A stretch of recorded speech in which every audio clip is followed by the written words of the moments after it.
हम इस आपके साथ इस आश्रम में 3 दिन से रह रहे हैं, मगर भाग दौड़ कुंभ मेला में आप सब लोग इतना ज्यादा व्यस्त रहे हैं कि मौका नहीं मिल पा रहा था। आज थोड़ा शांति मिला है, आज मौका मिला है, तो हमें लगा कि महाराज जी आपसे कुछ प्रश्न करें और समझें इस महाकुंभ की स्थिति को।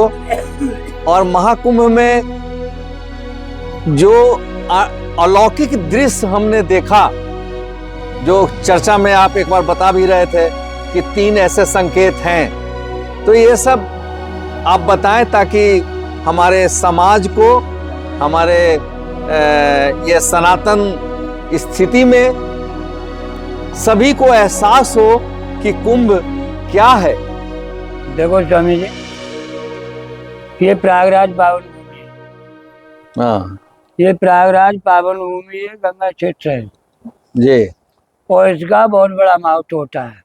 ये त्रिवेणी है, ये मनुष्य को तार देती है जी। तो ये साधुओं का मेला है। संत सनातन है, संत सनातन है।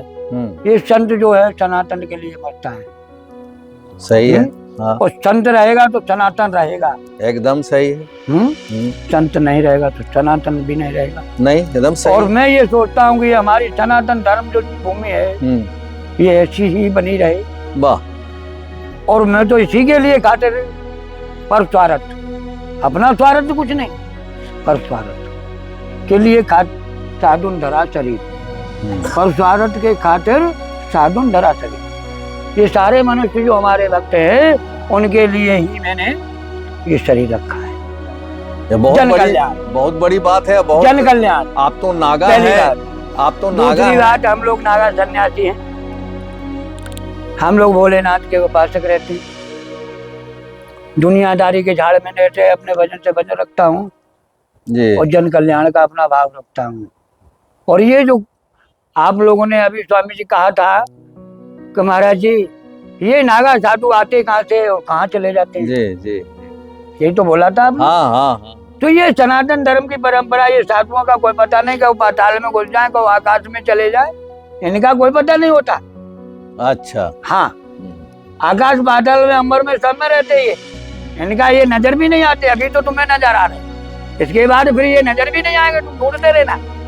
कहीं पहाड़ों में होंगे, कहीं कचराओं में होंगे, कहीं गुफाओं में घुसे हो, कहीं जल में तपस्या कर रहे हो। हाँ, बात तो सही है। लेकिन इस समय जो पावन भूमि हमारी, अब इस समय जो नागा साधु या भक्त, ये 50 करोड़ जो भक्त न संत सब स्नान करेंगे। ये 44 साल बाद ये कुंभ पड़ा हुआ है। हाँ, आया था। और ये कुंभ 44 साल बाद पड़ा हुआ कुंभ। इसमें आपने बच्चों ये देखा होगा स्वामी जी कि जब मेरी कल शाही निकल रही थी, आपने तीनों दृश्य देखे होंगे। नागा साधुओं का भी देखा होगा कि कैसा स्नान होता है। आपने ये भी देखा होगा कि अमृत वर्षा भी हो रही होगी, ये भी देखा होगा। महसूस किया हमारे चेहरे पे वो हुआ ना। वो दूसरी बात, आपने दूर से निगाह मारी और नचिया पे पहुंचे हो, दूर से निगाह किया होगा तो जो जूना अखाड़े की ध्वजा है ना, वो चारों तरफ को लहरा रही थी। एक तरफ सम नहीं थी, वो चारों तरफ को लहरा रही थी, चारों संकेत दे रही थी 8 कोटों में। हाँ हाँ, सही है। 8 कोटों में वो संकेत दे रही थी। तभी वो अमृत वर्षा का कुछ समय के लिए अमृत पान हुआ था। और हम लोग ये जो कुंभ होता है ये इसी अमृत के खातिर स्वामी जी हाँ हाँ आते हैं। वाह, ये बहुत बड़ी बात है जो आपने कहा।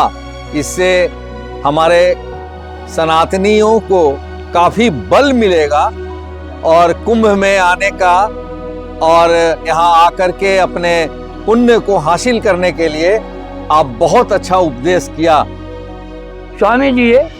ये मुक्ति मोक्ष का द्वारा है जी। ये जो हमारा प्रयागराज कुंभ है जी, ये मुक्ति और मोक्ष का द्वारा है।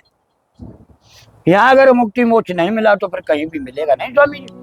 अच्छा। हाँ, ये गंगा जमुना सरस्वती त्रिवेणी तीनों बैठी हुई है, हाँ हाँ तारने वाली, मुक्ति देने वाली, मोक्ष करने वाली। सही है सही तो है। इससे बड़ा कौन सा धाम होगा भाई? मेरे को तो कुछ नहीं दिखाई देता स्वामी जी।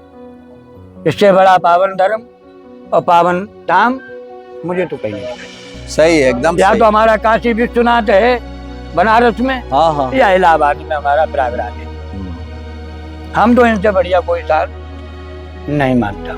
सही है एकदम सही है, एकदम सही बोल। हम लोगों का जन्म मरण होता है, माता पिता का सब परिवार छोड़ देता हूँ, माता पिता का सबका जन्म दिया हुआ उसको भी छोड़ देता हूँ, गुरु चरणों में चला जाता हूँ और गुरु चरणों में अपने पिंडदान इंसान सब घर परिवार के दे देता हूँ, अपना भी दे देता हूँ, यानी मृत्यु अपनी कर देता हूँ। और हमारे गुरु लोग हमको अमर कर देते हैं और अमर करने पर ये गंगे माँ तो अमर करती है मुझे, गंगा जमुना सरस्वती यही तो अमर कहा, तभी तो मैं नागा बना। मैं क्यों नागा बनता मैं? अब नागा बनने के लिए कि तूने मुझे दिया है, तेरा तुझको अर्पण, तूने ये मानव शरीर मुझे दिया तो तू अपना ले ले, लेकिन मुझे मोक्ष कर ले, इसमें भटकाना नहीं। भटकाने के लिए नहीं बनाऊं मैं, तेरे दरबार के लिए और तेरे शरण के लिए बनाऊं और मैं किसी के लिए नहीं बनाऊं। हमारे भारत में जो सनातन धर्म है स्वामी जी, ये दुनिया का आतंक हो रहा है। सनातन धर्म हमारा भूला हुआ पड़ा अभी, वो अब भी न चेता तो फिर बचेगा नहीं। ये भी ध्यान रखना मेरी बात को। और मैं आज कहता हूँ दावे के साथ कि आप लोग आज भी सुधार लो तो ठीक रहो। हम तो तुम्हारी खातिर, हम तो मरे पड़े हैं, लेकिन तुम्हारी खातिर मैं मरना चाहता हूँ। तुम्हें मरने नहीं दूंगा, लेकिन मैं मर सकता हूँ, लेकिन तुम्हें नहीं मरने दूंगा। इसलिए तुम संघर्ष करो, तुम मेरे साथ रहो, तुमको मरने नहीं दूंगा, तुमको हार नहीं दूंगा। तुम क्षत्रिय हो तो रण में आओ, रण में युद्ध करो। सन 62 में, सन 47 में जो युद्ध हुए थे, तब तुम्हारी भूमि युद्ध करा दी हमने और चल जीत के तुम्हें फिर बैठा लिया। तो आज भी तुम उसी पे रहो तो हमें अच्छा है, लेकिन तुम दो गल बना दे रहे हो, चला धर्मी हो, इसलिए मैं तुमसे कटता हूं। अगर तुम मेरे ही जैसे हो जाओ तो झंडा लहरा जाएगा भारत का। तो तिरंगा है तो तिरंगा ही रहेगा। भारत देश हिंदुओं का देश है तो हिंदुओं का ही रहेगा। सनातन है तो सनातन ही रहेगा। हर हर महादेव।